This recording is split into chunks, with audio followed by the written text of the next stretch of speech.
Ugh! Would you turn that off? I can't think straight with all of this noise. On it, Hannah switches off the radio as the girls shuffle about the cellar. Violet is taking inventory on weapons while Elizabeth runs through the plan pinned to the board for the 100th time. Iris and Cornelia inspect a small tin. Are those the drugs? Yes. Everyone come have a look. This is sodium cyanide. NaCN. What? NaCN, the chemical formula for sodium cyanide. Yes, you're the smart one. Focus, please. These little babies are our ticket to success. One goes in each of the men's drinks, and they'll be done for within a few minutes of ingesting. Once they're dead, we can stage the scene to make it look like they killed each other. A tragic event that a group of girls there for a party would have no idea about. We'd gone home before any violence occurred. Exactly. And with Cornelia getting rid of the staff before the deed is done, no one will have any idea how long we were there for and what actually happened. Then we'll be free to comb through Wolfgang's house at our leisure to see if there's any report on your mother. Genius. I know. I do have an unfortunate update for you all, though. What? The Impressionists are vehemently against any offensive strikes to the Nazi Party. They claim it's simply a holding pattern until we can locate Sparrow, but... But what? I don't trust them. I've been starting to wonder if they themselves turned in your mother to the Nazis. Why would they do that? If she was pushing back on the big boss's methods, pissed off the wrong person, compromised herself. Any number of reasons can make them turn on her, especially if someone in our group is being controlled by the Nazis themselves. Shit. So what do we do? We stay the course, but we must lay low. I don't want any risk of them figuring out what we're up to. Tonight and with finding your mother.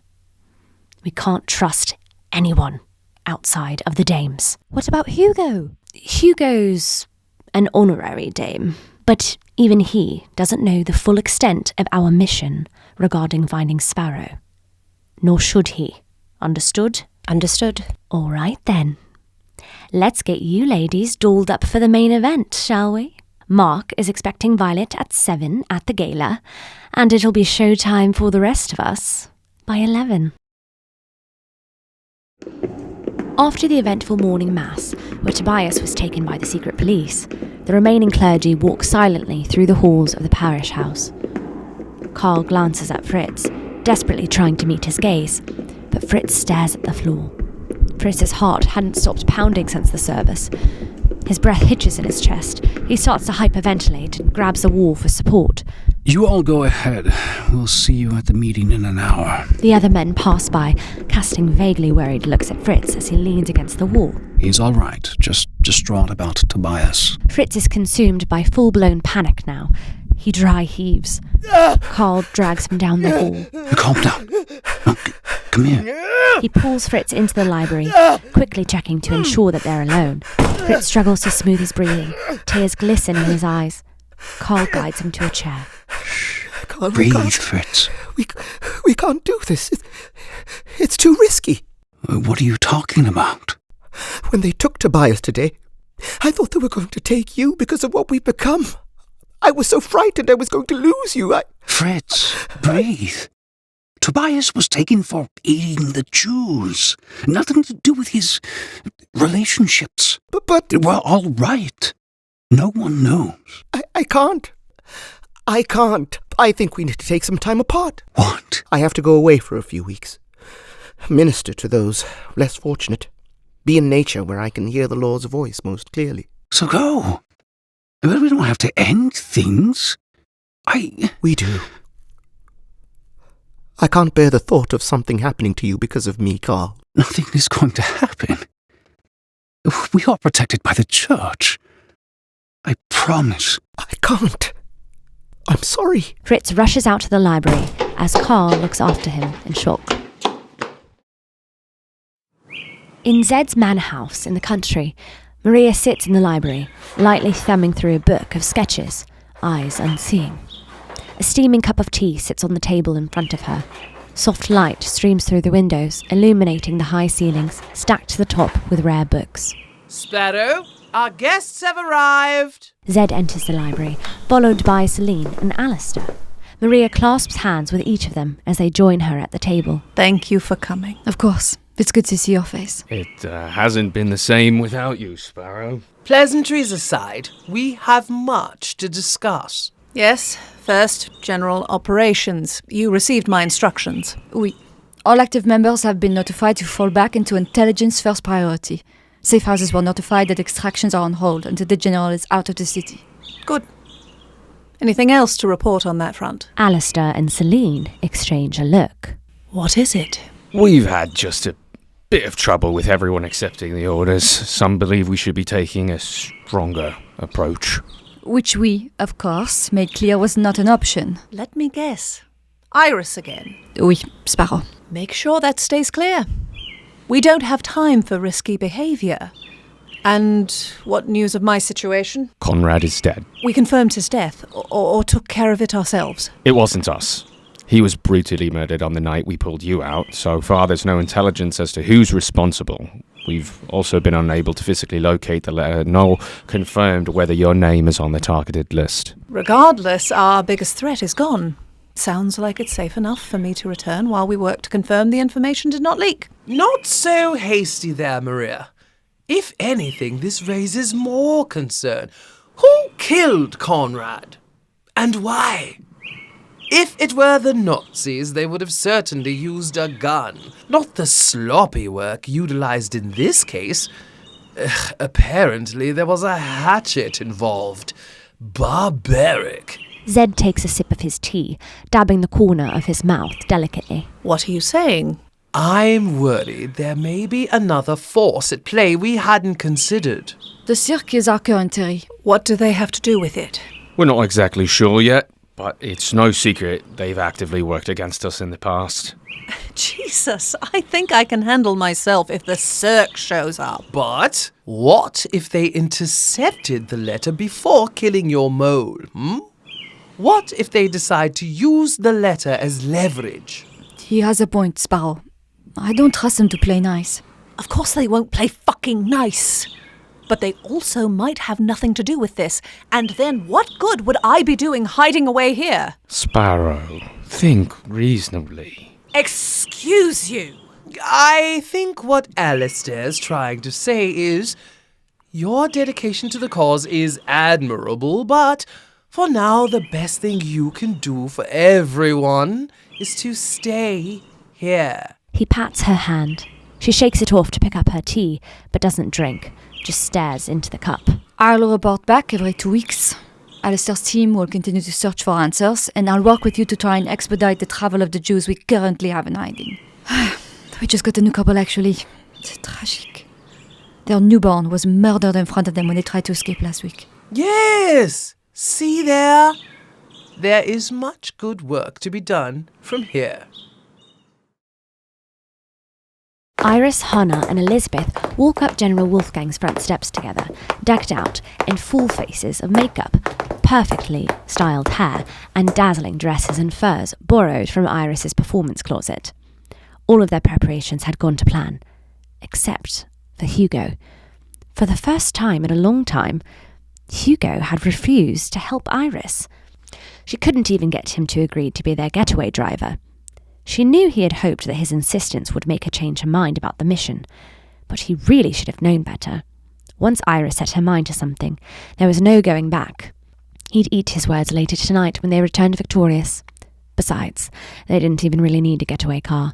They'd be strolling down the street, basking in their win in a few hours. Violet gives the girls a silent wave as she trots up the stairs to join them. She'd had to hurry to make it in time from the ball and her unexpected detour.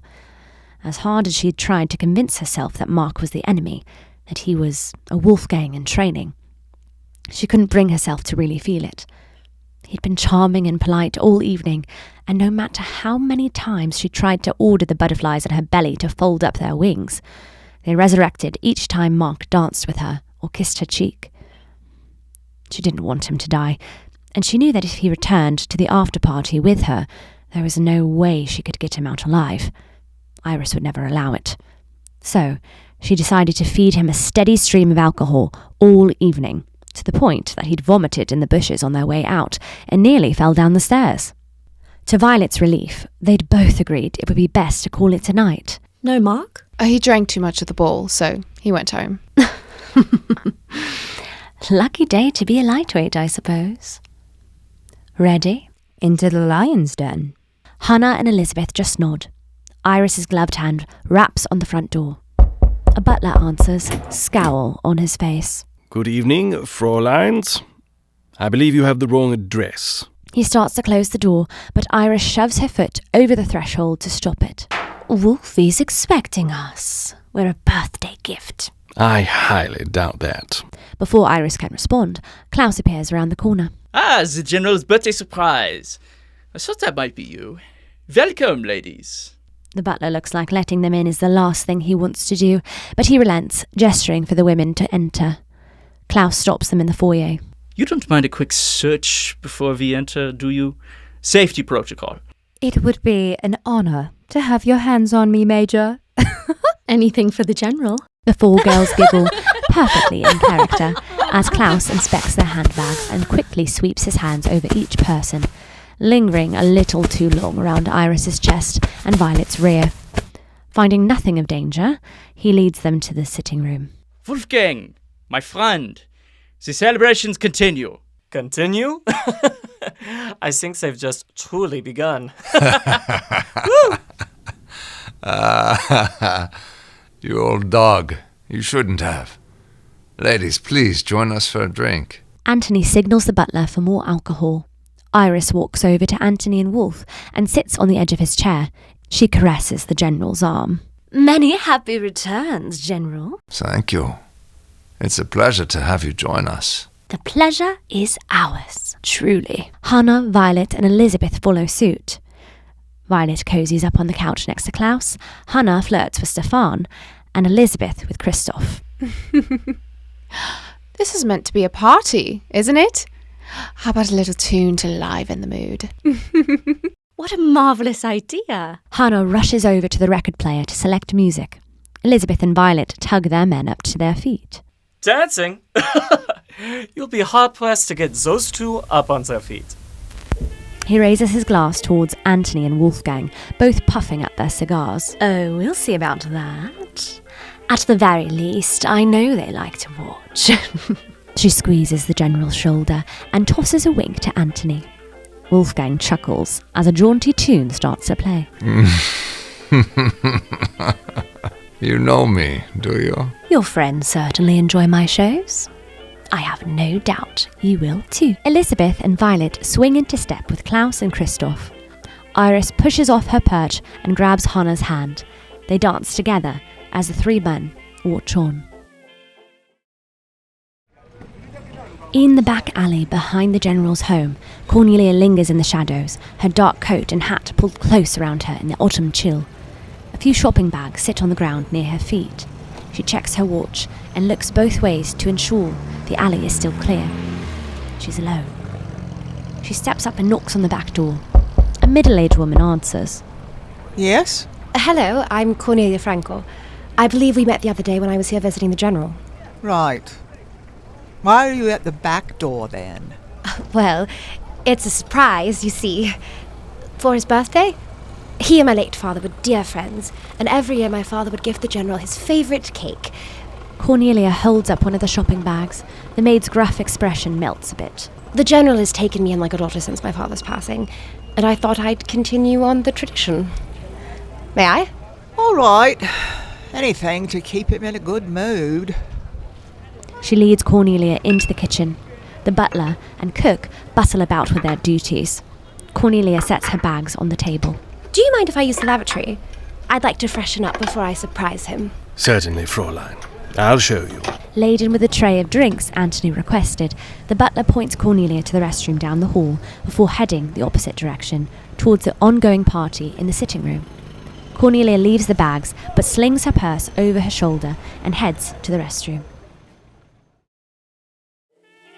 In the sitting room, the couples are just finishing their dance as the butler turns the corner with the tray of beverages.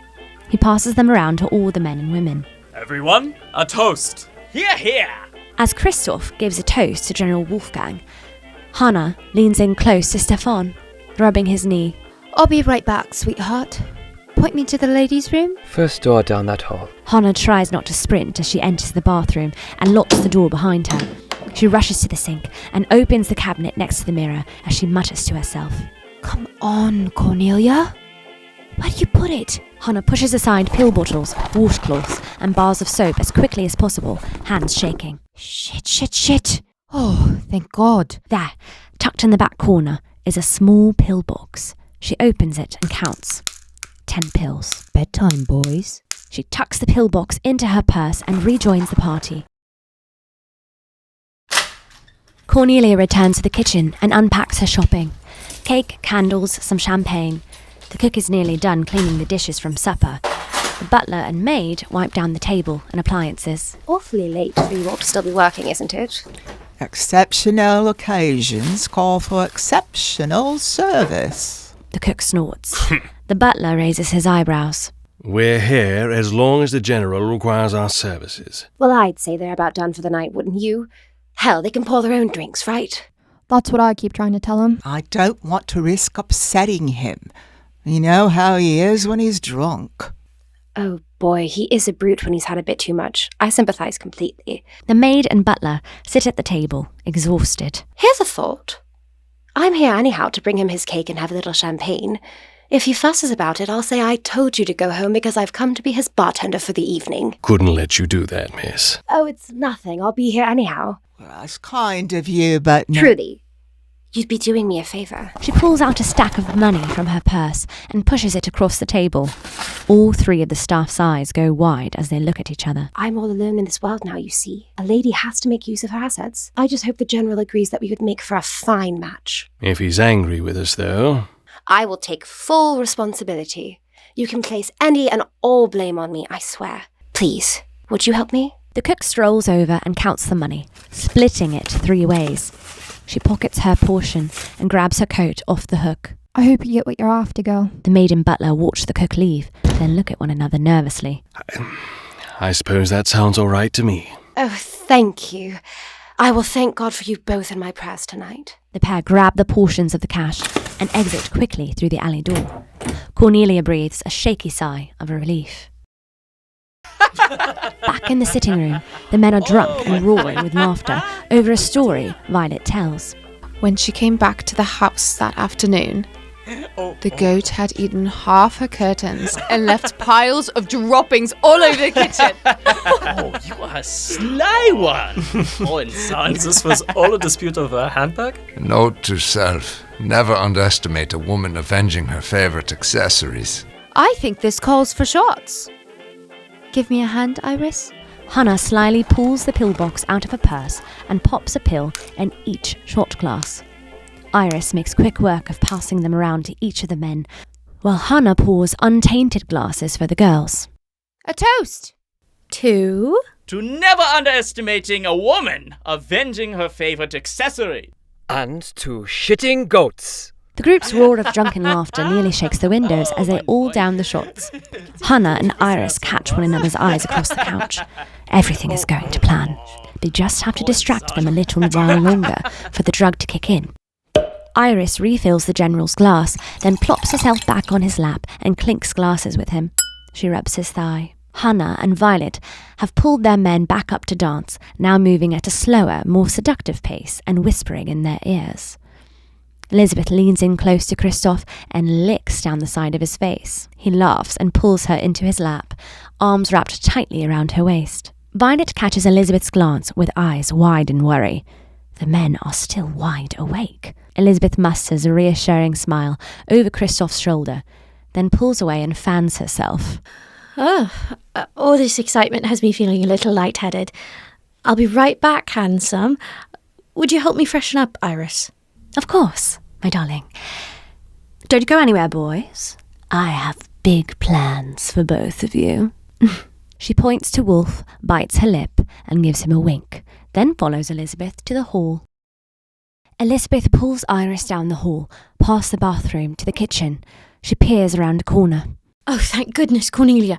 You did it. Elisabeth, Iris, is everything all right? No. They're resisting the drug. I've never seen it release this slowly. Shit. What do we do? We're running out of time. We'll have to pivot to a more direct attack. You have the weapons. Cornelia opens her second shopping bag on the table. Iris immediately begins to arm herself. You actually think we can take them in a fight? They're drunk out of their minds, and they do have the pill in their system, we just don't know when it'll hit. We're out of options. Here. Iris helps Elizabeth conceal knives. She hands Cornelia a gun. Listen to me. I want you right around the corner waiting to come in for support. Elizabeth, get close and aim for one of the easy access kill points with Stefan. Once we make our move, the others will react, so we'll need you, Cornelia. Got it? Got it. Ready, Elisa? Ready. Iris nods and guides the girls back down the hall. Elizabeth adjusts her grip on the duk-duk in her pocket, her palms slick with nervous sweat. Cornelia's hands shake around the revolver. Iris stops before turning the corner back into the party. Deep breaths. Steady hand. She touches Cornelia's hand lightly. Iris and Elizabeth turn the corner and walk straight into the waiting arms of Anthony. Elizabeth whips out her knife and he immediately disarms her, kicking the small knife to the side of the room. No! Let us go! Violet and Hannah are gagged and struggling against Karl and Stefan's grip in the centre of the room. Wolfgang still sits calmly in his throne, tapping ash off the butt of his cigar. Though restrained by Anthony's crushing arms, Iris wiggles and writhes and manages to grab her knife. She swings her arm up, only for Wolfgang to anticipate her movement, step forward to catch her wrist, and twist it. Hard. A loud crack echoes through the room as the bones fracture and knife drops. Iris screams. You sound exactly like your mother. Wolfgang tosses Iris's limp wrist away, his face inches from hers as he smiles. Oh yes, Anthony told us all about how she used to scream. Fuck you! About the touching family reunion. Shocking it took so long for you both to recognize one another. He caresses Iris's face. She tries to bite him, but he dodges it. He pulls out a set of handcuffs from his pocket and locks her in as he speaks. You really have made a name for yourself, Iris. It's a red-headed angel of death. Shame you had to drag these three in to die for your crimes. Before he can continue with his taunting, Christoph rounds the corner, dragging and kicking and screaming Cornelia with him. Revolver nowhere in sight. Commandant! Found another one in the back. Had a satchel full of weapons. Cornelia Frankel, plotting against your dear Uncle Wolfgang. What would your dearly departed father think about this? Not only betraying your country, but your own family? Disappointing. I suppose you'll face him yourself shortly in the afterlife. You asshole! He turns from her, blank-faced, as if he already forgot she was there. The general pulls Iris from Anthony's grip. Well, men, don't forget to play with your food before you kill it, yes? After all, you did pay for them. As if he finally unleashed the hounds, the men pounce on their women. Anthony pushes Elizabeth against a wall and drags his hand up her thigh, pulling up her dress. Klaus pushes Violet roughly to the couch and starts to kiss her, as Stefan roughly pushes Hannah across the room, towards a bedroom door. Suddenly, Cornelia makes her move. She stomps on Christoph's foot, hard, then swings her elbow wildly, smacking him directly in the jaw. He releases her. Run! At the same time, Hannah whips out her knife. They hadn't found the duk-duk hidden in her bra during the security check. She slices a deep cut into Stefan's face, another to add to his collection. He clutches his cheek. You bitch! Hannah doesn't stop, just turns and hurls the knife at Klaus. It lodges directly in his right eye. He screams bloody murder and releases Violet. Cornelia runs towards Anthony, still gripping Elizabeth, her own duk-duk outstretched in her hand. Deal with this. This is the only one we need alive. Wolfgang uses the butt of his gun to knock out Iris. She slumps in his arms. Iris, no! Let her go! Christoph? Anthony shifts Elizabeth into one arm and whips out his pistol, pointed directly at the oncoming Cornelia. Before he can fire, Violet pulls the knife from Klaus's eye and throws it at Anthony's wrist. It slices his tendon, forcing him to drop the gun. Cornelia and Hannah haul Elizabeth up and race for the door. Iris! We have to get Iris! It's too late, we have to go! Christoph throws Iris over his shoulder and follows Wolfgang up the stairs with her. Elizabeth resists Hannah and Cornelia's efforts to pull her out the front door. Anthony shoots at the girls with his left hand, right arm covered in blood. Elisa! We'll die if we stay. Stefan and Klaus are on their feet again now too. Klaus fires wildly due to his lack of sight in one eye. Hannah and Cornelia are already halfway out the door when Elizabeth is hit in the foot. She screams and stumbles, losing one of her high-heeled shoes. Violet grabs her and runs. Come on! Violet! You're fine. Keep moving. Violet drags Elizabeth through the foyer and down the front steps. Cornelia hoists Elizabeth from her other side. She screams in pain. The four women sprint down the street into the alleys, followed by the sound of gunfire. In the open doorway, Anthony bends down to pick up the lost shoe. He tips it over. A toe drops out on the ground. He holds the shoe up to let the blood trickle out onto his waiting tongue and closes his eyes, as if gleaning the girl's hidden secrets from it. Late at night, Maria sits dressed in a robe on her bed in the manor house, surveying the supplies she's accumulated during her forced stay. A steak knife nicked from dinner, a length of rope, a hammer and a flashlight she'd stolen from the garden shed, and a few Reichsmarks. She pads to the door and pops her head out. One of Zed's men, an armed butler of sorts, stands by her door. Bert, may I have a cup of chamomile tea, please? Of course. It'll be up shortly, Miss Sparrow. Thank you. She pops back into her room and locks the door behind her. Then she whips off the robe to reveal she's fully clothed. Maria pulls on a heavy coat and hat, then tucks the knife and the hammer into her belt. All other items except for the rope get tossed into a satchel Zed had given her to carry her paint supplies around the house. She crosses to her window and peers out. All is dark and quiet, save a guard stationed in the front and back of the house, taking turns making the rounds. She checks her watch. 47 minutes past midnight. Time to go. She ties the rope to the iron bedpost and gives it a tug. Stable. The drop from her third-floor window feels a lot longer in the dark. She checks again for the guards. Quiet. Rope in hand, she leans over the edge of the window slowly and begins to lower herself down, pushing off the side of the house. She rappels down one floor. One to go. She can see the roof of the sunroom below her.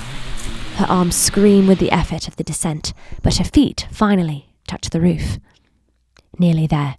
She drops the rope and creeps her way to the edge of the roof, towards the trellis. No guards crossing. She'll have to move quickly. Maria turns and takes the first foothold on the ivy-clad trellis, when suddenly, all the lights in her room, 3 stories above, are turned on. She's gone! Sound the alarm! Shit! She climbs faster. It's only a matter of time before... Check the back! Maria climbs and climbs. She can hear the shouting of the guards getting closer, but she's nearly reached the bottom. She takes her next step, but her foot is stuck. She pulls hard. Nothing. She's a sitting duck. There! Maria jerks her foot again to no avail. The 2 guards are nearly on her now. She pulls one last time as she simultaneously pushes herself off the trellis towards the ground. Finally, her foot tugs free, a mass of ivy crashing to the ground with her. The ivy falls on the first guard. He flails, trying to push off the net of greenery. Get her! The brief moment of disorientation is all Maria needs. She whips out her knife and slices his Achilles heel. He howls and falls to the ground. She sprints for the trees, the second guard hot on her heels. She picks up the pace, not even daring a look over her shoulder. If she can just make it to the forest, she'll lose him. The second guard, Charlie, gains on her, not even breaking a sweat. They're about to cross the tree line. He reaches out a hand and grabs her hair and pulls. She trips and rolls to the ground. The knife skitters from her hands and into the dirt several feet away. He pins her to the ground as she thrashes. The knife is too far away, and Charlie is too heavy. Charlie, if you value your life, you'll let me go. Trying to fly away on us, Sparrow? I am your captain. Get off me. Can't do that. He reaches into his pocket for handcuffs.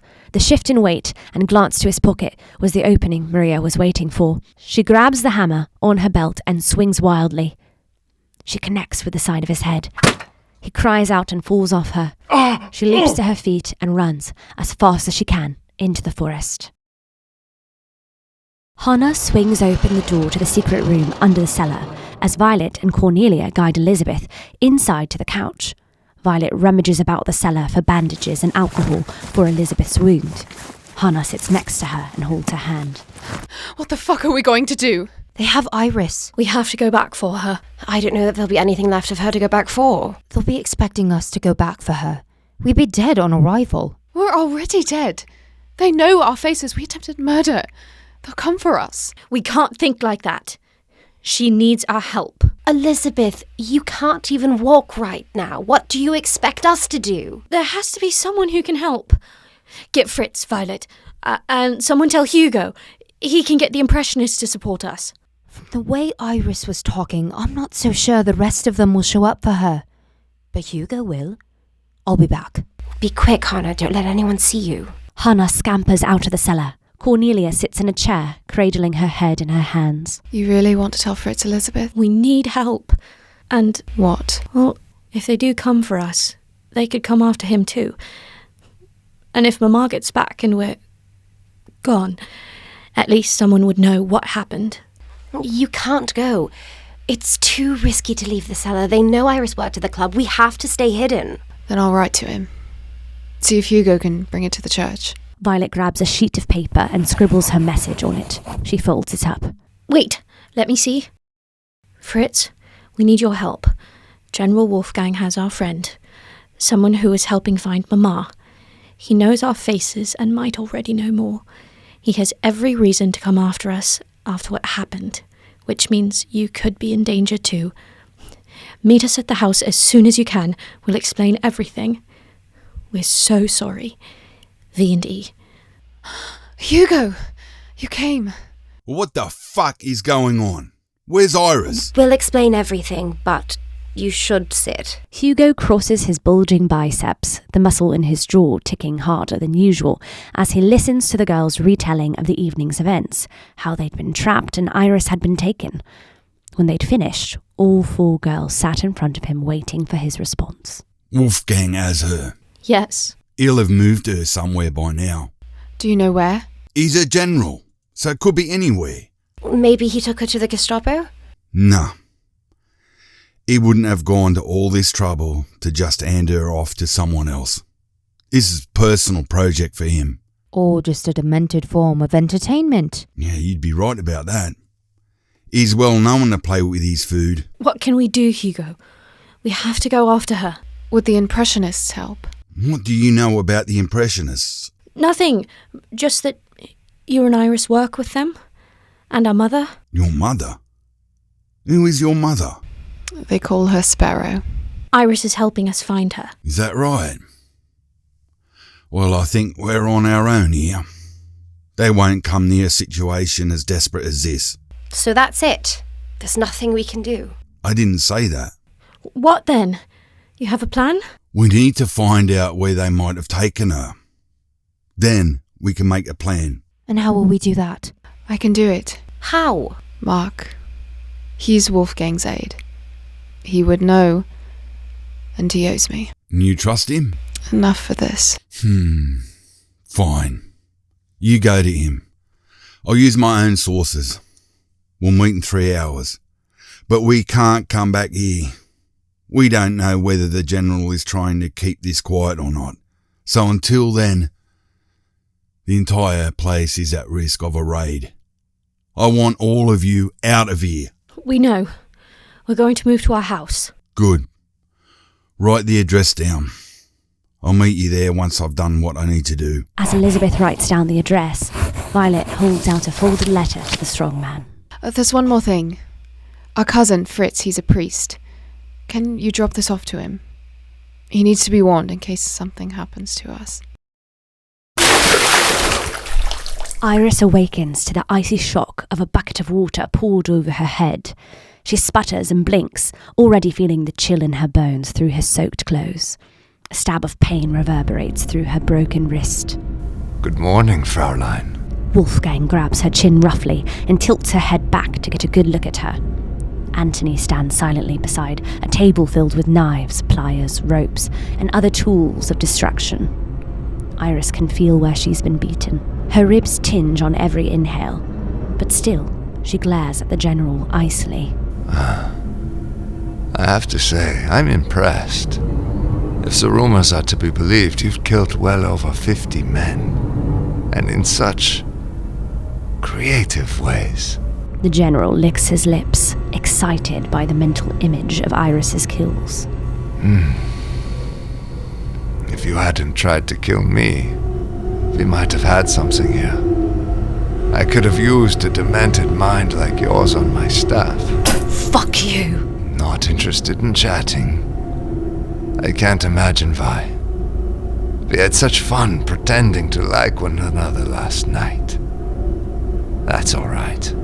Antony's very good at helping people open up. Oh, how silly of me. You already know that, don't you? Wolfgang takes a step back, relinquishing the spotlight to his associate. Antony moves swiftly without warning. Metal wrench connects with bone. Iris sees stars but grits her teeth, refusing to give them the satisfaction of her reaction. You always were stubborn. Antony beats her again, on the same point on her shin, breaking skin and cracking bone. Who are you working for? Myself. Lies. Again. Antony is again unleashed. Iris's body and soul scream. Fritz. Hello. George said you were looking for me. I was hoping we could talk. About what happened the other day. Karl opens his door for Fritz. He enters and sits on the side of his bed. Water? No, thank you. Actually, sure. Fritz, No, I'm sorry. I panicked and made choices out of fear. I'm sorry, Karl, truly. I never wanted to hurt you. So you changed your mind? I care for you deeply, you know that. But I do believe I must go. Sort my head out while also answering the Lord's call. It'll only be for a few weeks, and then I'll come back to you. You believe this to fulfill the will of God? Yes. I believe God has led me to this decision. And what of this decision, Fritz? Karl pulls out a letter from his robe's pocket and tosses it towards Fritz. He picks it up in confusion. What is this? Wait. How did you get this letter? You really should be careful about leaving your room unlocked, Fritz. And pick wiser accomplices. Accomplices? No, Karl, I can explain everything. What else is there to explain? It's all right here. You are choosing to abandon our God and aid the very individuals hell-bent on destroying our fatherland. You would have me stand by and let my young cousins die? They have committed a heinous crime. They are clearly working against the Lord's will. To interfere with the justice they deserve would be a sin. I don't understand. You agree with the Nazi methodology? But I thought... The kingdom of God is deluded by the heretical views of the Jews. Our country has allowed it to go on far too long. Though the Nazi Party's approach is extreme, it's clearly designed as part of the Lord's plan. Karl, the Nazis aren't converting the Jewish people to Christianity. They murdered them in cold blood. Just like they will murder these innocent girls. This is not the first nor the last time that God has required a holy army to carry out his judgment. Such measures are worth it to bring us closer to becoming a pure and holy people. Did you? It was you who turned in Tobias. The Gestapo and I have an understanding. The more I help them, the more they take care of our parsonage. I see now that Tobias was a mistake. collateral damage is part of war. Karl, this isn't the way. All those conversations we had about a society built on love and acceptance, I believed you meant that. Was it all a lie? I never lied to you, Fritz. But you lied to me. Repeatedly. After I showed you nothing but kindness, right when I give you all of me, you turned me away. You put me in danger. All this time for this? I never meant to put you in danger, Karl. Fritz backs up. Karl closes the distance between them and presses a firm hand on the door. I don't believe you. This is my greatest test. To prove my commitment to the Lord, and I won't fail him. Karl lunges at Fritz and tackles him to the ground. Fritz tries to push him off, but he's too heavy. He's pinned to the floor. Karl!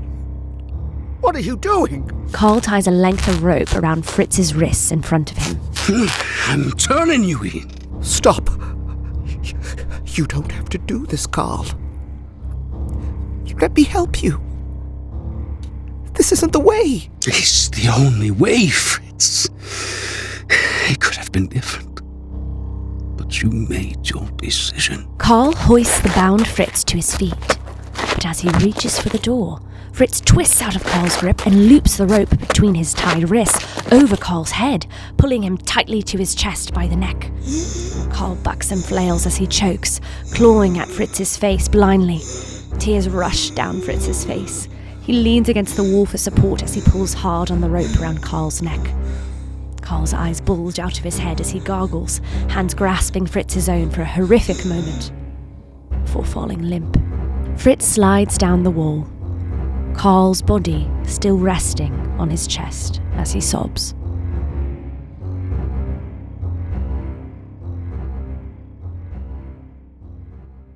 Think you have what it takes to decipher the coded letter? Visit our website's evidence section for clues to help you follow along with the mystery. Wicked Dames is an independent, self-funded production. If you enjoyed the show and would like to support our cast and crew, we invite you to donate the amount of your choice on our website at alisonhaselden.com/wicked-dames. This show contains explicit content and may not be suitable for all listeners. A list of all content warnings is included in the show notes of each episode for your reference.